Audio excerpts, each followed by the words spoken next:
واهلا وسهلا بكم مره تاني في فيديو جديد. يا رب تكونوا بخير وصحه وعافيه وسلام. النهارده اتكلم معاك على نقطتين هم من اهم النقاط اللي انت ممكن تناقشهم دلوقتي، وهو بما انك خلاص بدات في الشوامل فاحنا هنناقش حاجتين انت بتستلمهم في لجنه الامتحان.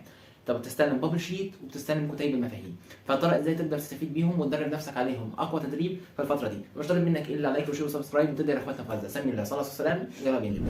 واول شيء يا ترى هل كتيب المفاهيم دي لازمه؟ بص، هو احنا هنقسم الناس على جزئين. في ناس طالب مذاكر بشكل قوي وحافظ المنهج ما شاء الله زي اسمه، وفي شخص تاني متوسط في الحفظ او مش كل المعلومات حاضره في ذهنه. فترى كل واحد فيهم هيستفاد ازاي؟ انا بفضل الله كنت من كتر الحل كنت جربت اكون الحمد لله حفظت المنهج، فالى حد ما كانت استعانتي بالكتاب المفاهيم كانت بتعتمد ان انا بمسك عشان اراجع. ما اكذبش عليك الصراحه، في ماده زي الكيمياء مثلا كان في معادلات كتير كنت ببقى ناسيها، فكنت احيانا بفتح كتاب المفاهيم علشان يعني ادرب نفسي، وبحيث كمان الحمد لله هو كده كده انا معايا المعادلات فما تعبش نفسي علشان اللي انا مثلا احاول احفظها. خلاص كده كده انا في الفتره دي عاوز انجز شويه في الحل. اما لو انت طالب متوسط فهو طبيعي هيفيدك جدا لان في كميه معلومات ضخمه، بس ما تنتظرش اللي هيجي منه الامتحان بتاع اخر السنه، بس يبقى في نقاط مهمه جدا ممكن تخليك تحل اسئله، لان في اسئله مباشره وفي اسئله بتعتمد على اللي موجود. فدلوقتي خليني اخد معاك شويه اقتباسات من كتيب المفاهيم عشان اوريك ازاي تقدر تتعامل معاه. طبعا هتلاقي الرابط بتاع كتيب المفاهيم سواء هو كتيب المفاهيم او البابل شيت هتكلم عليه بعد شويه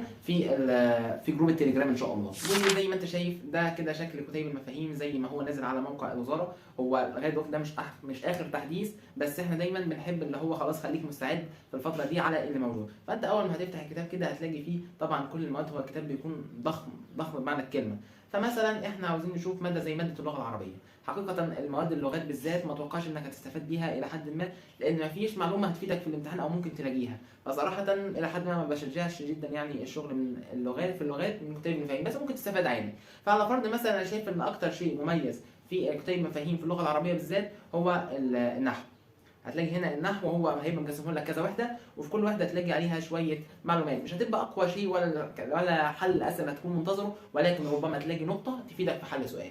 ولكن هو انا شايف اللي هو اهميه كتيب المفاهيم بتكون في المواد العلميه اللي هم فيزياء وكيمياء واحياء. صراحه هو الكتاب ممتاز فيهم جدا، مش جايب كل المعلومات ولكن جايب حاجات مهمه جدا هتفيدك ان شاء الله. فلما انا فرض مثلا نخش في ماده الكيمياء فهتلاقي مثلا جايب لك الجدول الدوري، هيجيب لك استخدامات العناصر الانتقاليه. لو مثلا قلبنا قدام شويه فهتلاقي كمان عندك التوزيع بتاع العناصر، هتلاقي المعادلات بتاعه الحديد وكل المعادلات بقى الكلوريد وحاجات من العضويه هتفيدك كمان. فانا شايف ان ده يعتبر افاده رهيبه. ماده زي ماده الفيزياء تعتبر تاني اهم ماده في كتيب المفاهيم، اللي انا شايف برضو فيها كميه القوانين اللي هو حاططها لك. يعني هو تلخيص قوانين، مش زي مثلا كتب الشرح لما كان بيبقى حاطط فيها كميه حاجات انت مش هتستفاد بيها. لا، هنا هو بكل بساطه جايب لك ملخص لقوانين سريع. فزي ما انت شايف مش عايز اطول عليك في الرؤيه بتاعتنا، ولكن انت هتستفاد بيه. ولكن تبدا تحل منه امتى؟ انا شايف ان انت تبدا تحل منه بعد ما انت تكون خلصت النص بتاع الشاورما. يعني مثلا لو معاك كتاب 30 شامل، بعد ما تخلص 15 شامل في الاول تبدا تحل من كتيب المفاهيم. ليه بقى؟ لان انت المفروض تبقى تساعد نفسك انت تكون حافظ المنهج، لان برضه هقول لك محدش ضامن الوزاره هتعمل معاك ايه السنه دي. ممكن عادي الوزاره تلغي كتيب المفاهيم نهائيا، وممكن تجيب لك كتاب محدث يكون افضل. فانت دايما خليك محتمل كل الظروف، فلغايه ما تخلص نص الشوامل سيبك من كتاب المفاهيم. بعد ما تخلص نص الشوامل ابدا افتح كتيب المفاهيم. ولكن طبعا بعد ما خلصنا كتيب المفاهيم انا شايف ان من اهم الحاجات اللي المفروض تركز فيها دلوقتي هو البابل شيت، اللي هو يعني لا يقل اهميه. انا طبعا جبت لك نموذج بابل شيت هيفيدك ان شاء الله. ومعاه طبعا البابل شيت اللي انا كنت بحل منها في ثانويه عامه. انا محتفظ بيهم الى حد ما لان هم كانوا غاليين عليا فخلينا نشوفهم من زاويه اقرب. يا ترى ازاي تقدر تتعامل مع البابل شيت صح بحيث تقدر تطلع منه باكبر انتاجيه واستفاده. فيلا بينا خلينا نشوف البابل شيت تتعامل ازاي. ده طبعا دي نماذج البابل شيت اللي كنت بحلها على مدار السنه بفضل الله. يعني كنت بحل تقريبا كل الامتحانات في بابل شيت. ولكن انا شايف ان من اكتر النماذج اللي اثرت فيا خالص هو النموذج ده اللي هو كان نموذج 18 في الكيمياء كتاب الامتحان. لو شايف الدرجه 47.5 من 60، شايف كميه الغلطات هنا كانت عامله ازاي. فدي كانت درجه المستوى في ليله الامتحان، وربنا اكرمني ثاني يوم وجبت 59 من 60. فهي مش قصتنا دلوقتي يا ترى انا كنت هجيب كام، ولكن القصه اللي احنا خلينا نشوف ايه هي اهم الخطوات اللي انت تقدر تظلل بيها بابل شيت بطريقه صح. فاحنا مثلا اجيب لك هنا نموذج فاضي خالص. النموذج ده طبعا هتلاقيني منزل لك PDF على جروب التليجرام. عشان تكون عارف احنا في النموذج بتاع 2024 ما كانش كده بالظبط.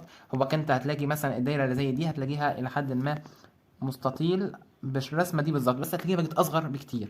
ولكن احنا بنتدرب ده على ده عشان هو ده اللي متوفر عشان تدرب نفسك على السرعه في الاجابه. فاول شيء لما باجي امسك الورقه بكتب طبعا اسمي ومدرستي والإدارة واسم المادة، ولازم أهم شيء ما تنساش رقم النموذج، لأن ده يعني بيحدد الإجابة بتاعت النموذج اللي أنت مسلمه، ولو لا قدر الله كنت عامل على النموذج غلط ممكن الامتحان كله يتحاسب غلط. أنا كنت مؤقتا بما إني كنت بحل مع نفسي كنت دايما بختار النموذج ألف، وعايز تمضي براحتك، مش عايز تمضي برضه زي ما انت عايز. اما في جزئيه رقم الجلوس طبعا لسه ارقام الجلوس بتاعتكم ما طلعتش، فانا صراحه كنت بالف لنفسي رقم جلوس.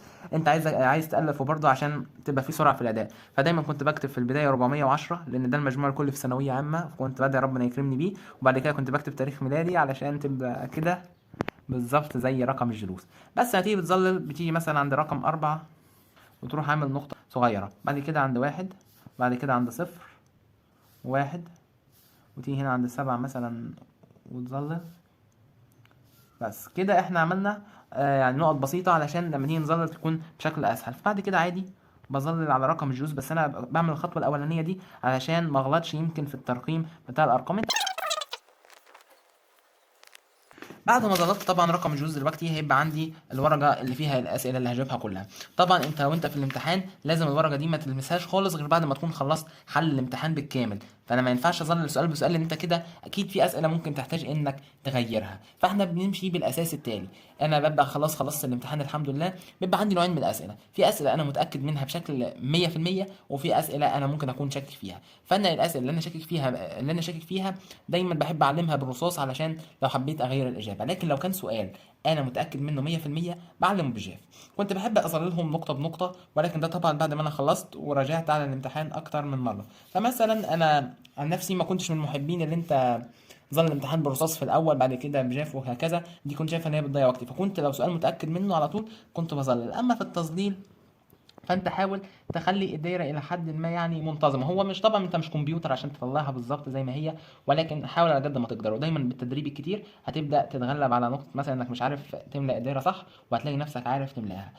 فدايما انا بحب ان انت تحب تبدا تشتغل من البابل شيت من دلوقتي علشان تدي نفسك فرصة ان انت تبقى اسرع في وقت الامتحان علشان تبقى الانتاجية عندك اكتر. وبس هو دي كده، ولازم احرص انك تحل من البابل شيت كتير. وطبعا زي ما قلت لك اللي انت هتلاقي النموذج PDF للنموذج ده هتلاقيه على جروب التليجرام، ما تنساش تدخل عليه. وبكده اكون وصلت معاكم لنهايه الفيديو، اتمنى يا رب ان انا اكون افدتكم باي معلومه. طبعا احنا بنعمل كده علشان تبقى خلاص داخل في الامتحان تكون متاقلم مع الوضع، وعايزك دايما تكون حاطط كتاب منافعين في دماغك، لان دايما هتلاقي فيه نقاط مش موجوده في الكتاب، فانت ممكن تكون محتاجها من كتاب خارجي، فانت تبقى عارف المعلومات دي قبل ما تخش لجنه الامتحان عشان ما تتصدمش، او ما تستناش ليله الامتحان عشان تتدرب على حاجات زي دي. لان دايما احنا بنسعى ان انت تكون اسرع واحد في حل الامتحان، مش عشان تسلم في الاول، انت لو سلمت في الاول هتبقى غبي، لكن احنا تخلص بسرعه عشان تراجع اكتر من مره. وطبعا هتلاقي كتيب مفاهيم ورق البابل شيت هتلاقيه على جروب التليجرام، ما تنساش تخش كمان عشان يبقى عليه اسئله تفيدك ان شاء الله. يا رب اكون افدتكم. لو عجبك الفيديو طبعا ما تنساش لايك وشير وسبسكرايب،